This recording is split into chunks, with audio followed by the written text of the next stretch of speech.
안녕하세요. 기업 IT 프레임워크 8번째 시간입니다. 지난 시간에 보신 것처럼 지금 뭘 하고 있냐면 이제 배드 스멜을 없애기 위한 코딩 원칙 5가지에 대해서 설명하고 있습니다. 이거는 이미 아시는 것처럼 제가 만든 게 아니고요.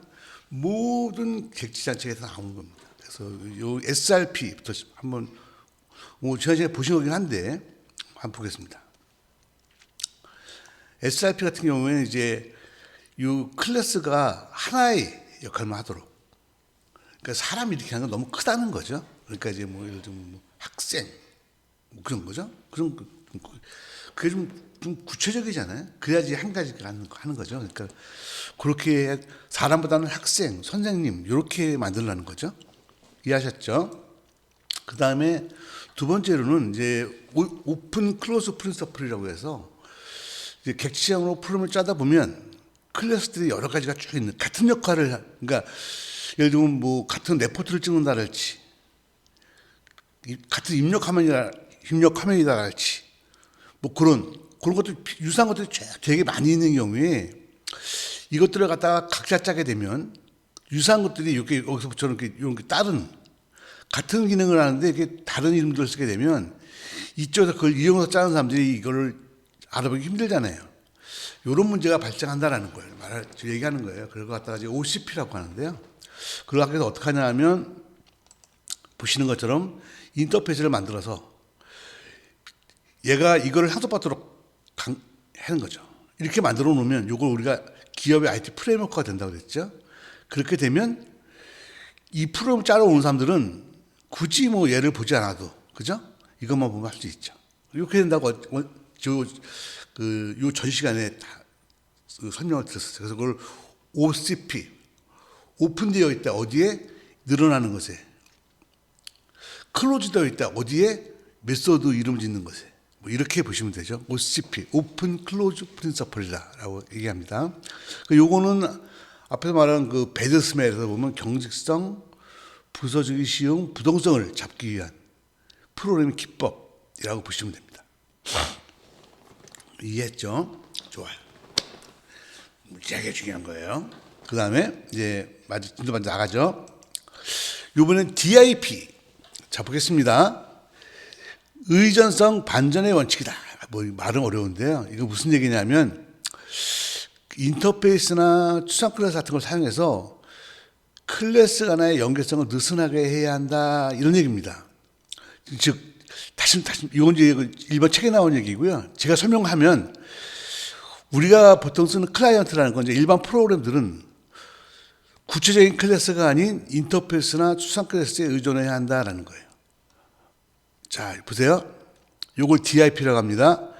뭔지 감이 쓰시나요? 자, 보여드리겠습니다. 일반 클라이언트는 만들 때 이거에 의존해서 얘를 찾아보거나 하면 안 된다는 거죠. 뭐에 의존한다? 인터페이스나 추상 클래스에 의존한다. 보시죠? OCP에서 좀 이미 적용했죠. 요걸 갖다가 DIP라고 합니다. 그러니까 예를 들면 얘는 짤 때 이거 볼 필요가 있나요? 없지요. 왜? 여기 보면 되잖아요. 여기 보면 필요한 거 다 있잖아요. 이름이 뭐다?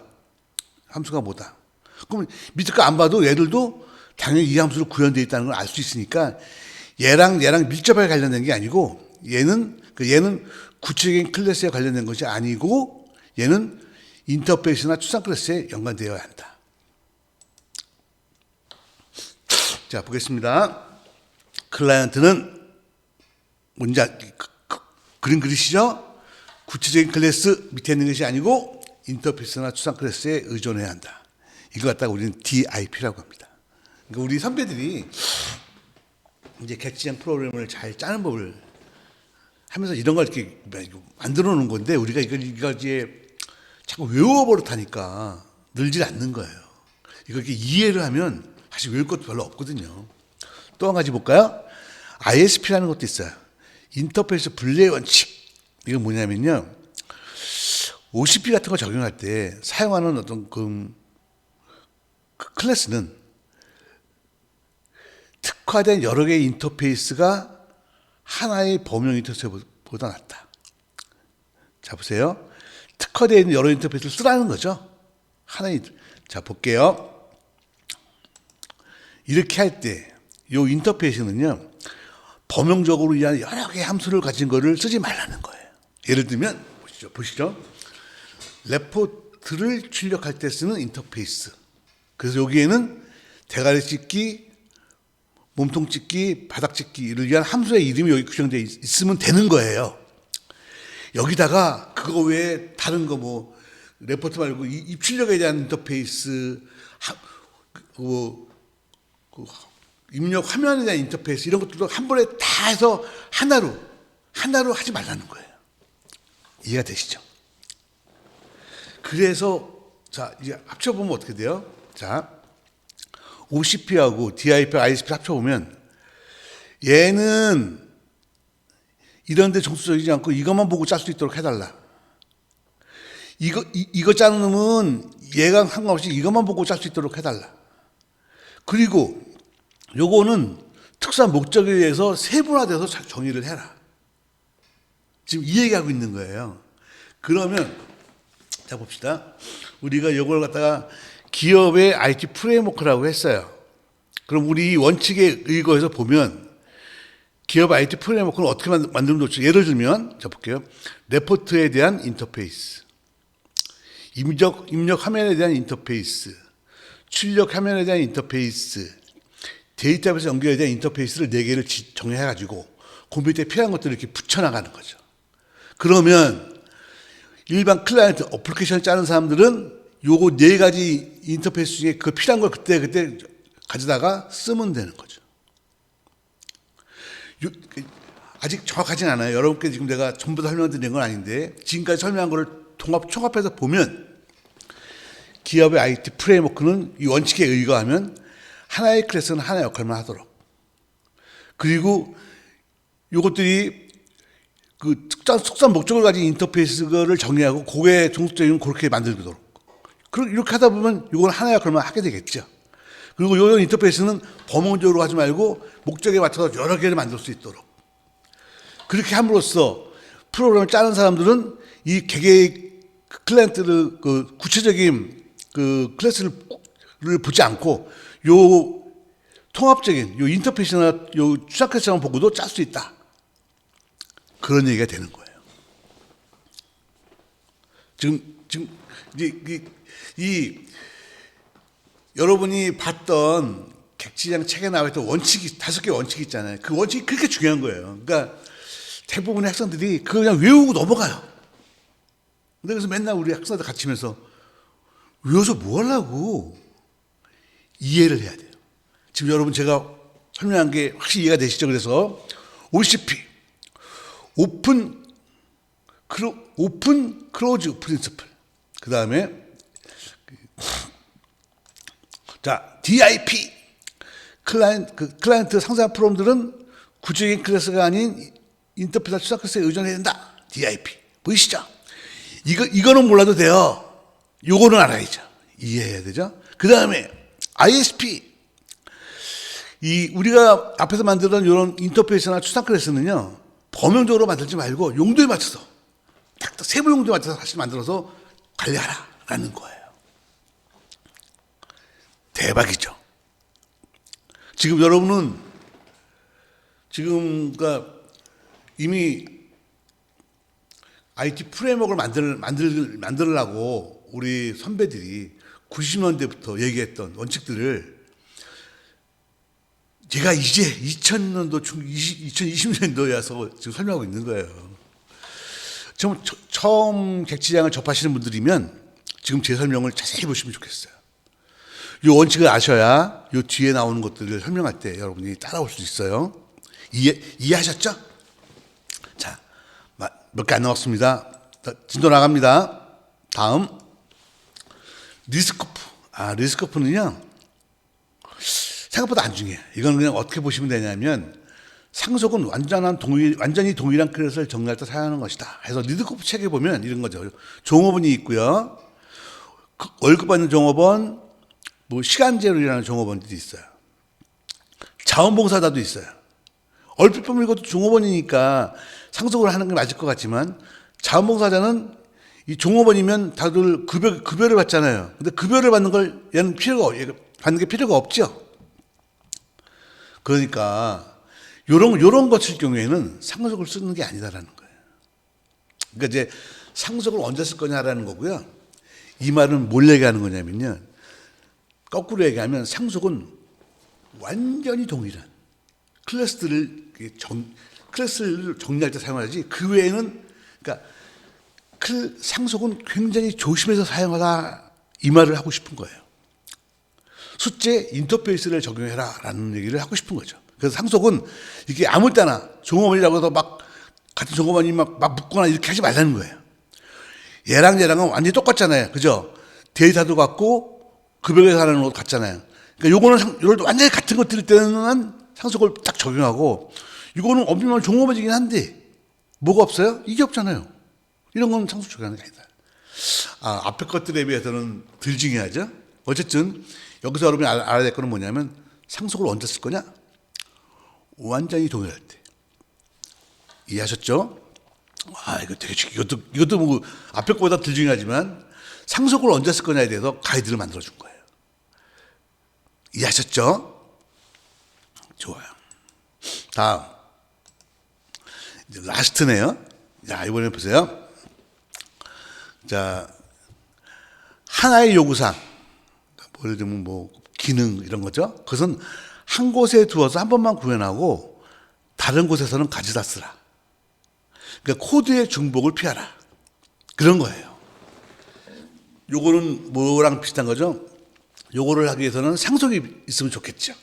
완전히 똑같은 클래스가 있다면 앞에다가 위에서 성능을 상속을 해서 한 번만 쓰라는 거죠. 이거 양쪽에 두 번 다 정리하지 말고 위에서 상속을 해서 한 번만 정해놓고 갖다 쓰라는 거죠.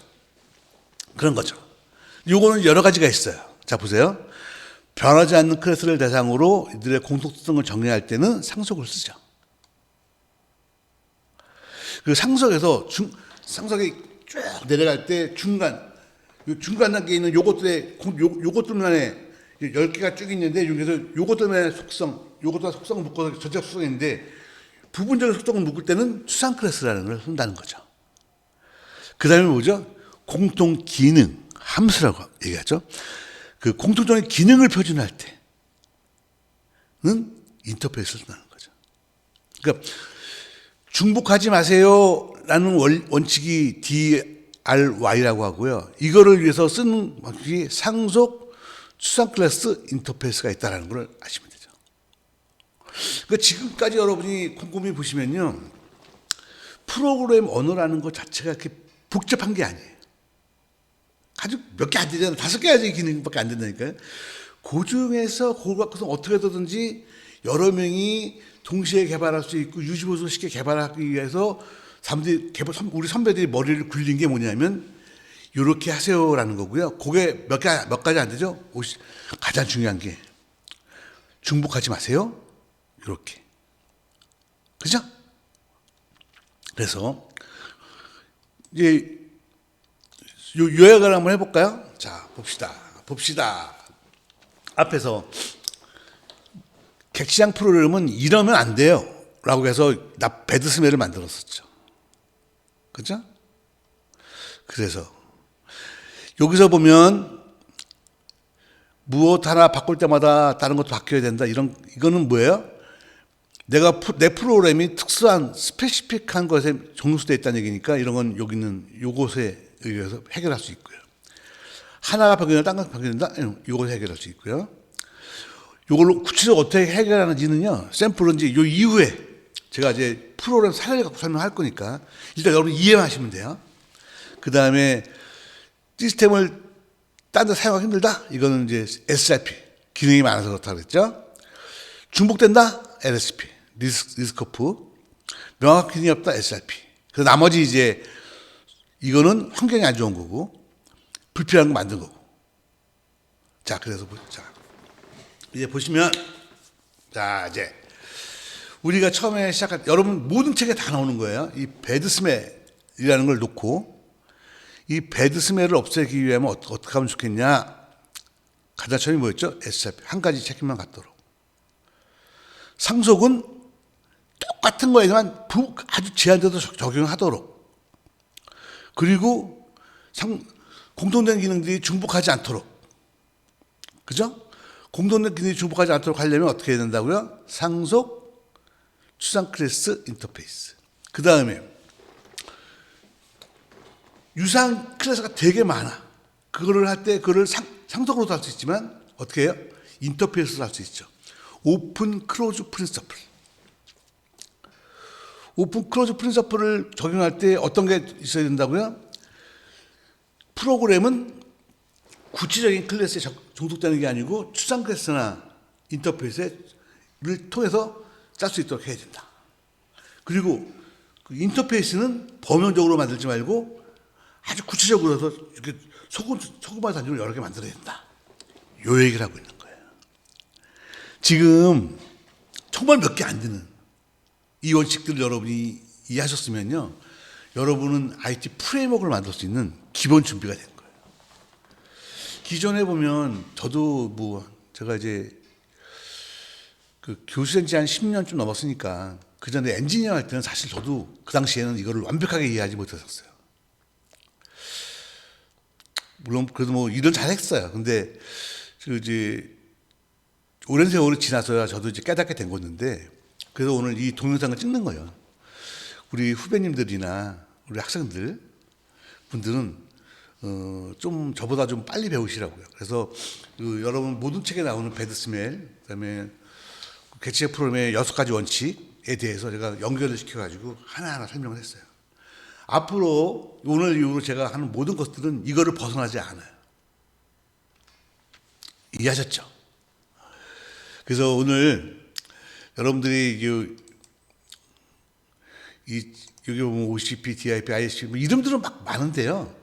이름들을 외우는 건 당연히 중요하지만 이제 그 의미를 아시는 게 참 중요하겠어요. 저는 개인적으로는 이제 요약하면 그런 거죠. 하나의 클래스는 하나의 기능만 가도록. 이해하셨죠? 그렇게 하다 보니까 클래스가 많아. 그럼 완전히 똑같은 것들을 정리할 때만 중복할 때만 상속을 극히 제한적으로 써야 돼. 그리고 여러 클래스가 중복되는 게 있으면 안 되니까 그런 것들을 할 때는 인터페이스 추상 클래스 상속을 통해서 해결을 해야 돼. 그 중에서 기능적인 면들은 스페시픽한 기능들을 갖다가 예를 들면 아까 말한 것처럼 레포트 찍기 그런 입력하면 구성 그렇게 구체적인 것들. 그래서 그걸 통해 가지고 그걸 인터페이스로 정의해서 이렇게 만들어놔. 그리고 그 인터페이스를 그래서 그 레포트를 짜러온 사람은 요 인터페이스만 참고해서 짤 수 있도록. 그리고 레포트 프로그램을 이용하는 개발자는 이 인터페이스만 이용해서 그걸 개발할 수 있도록 이렇게 만들어주자는 거예요. 지금 제가 설명한 게 이해가 됐죠? 그러니까 용어는 몰라도 되는데 요 그림을 알아야 돼요. 이해하셨죠? 그래서 오늘로써 여러분들은 이제 우리 선배들이 IT 프레임워크를 만들기 위한 오늘날의 프로그램을 짤 때는 IT 프레임워크를 만들어야 돼요. 그러니까 그걸 만들기 위해서 우리한테 알려준 요령들을 지금 내가 정리를 다 해드린 거예요. 선배들이 우리가 이해를 못할까봐 일부러 다 원칙을 만들어서 구체적으로 썼는데 그걸 갖다가 그래도 이해 못해서 오늘 또 제가 동영상을 남기는 거니까 오늘 저희 노력이 헛되지 않게 이걸 보신 분들이 우리 선배들이 우리한테 무슨 말을 해주고 싶었구나라는 거를 이해하셨으면 좋겠습니다. 너무 설명 어렵지 않았죠? 예. 좀 전에 제가 마지막 정리한 거 잘 기억하시고요. 오늘 여기서 마치도록 하겠습니다. 수고하셨습니다.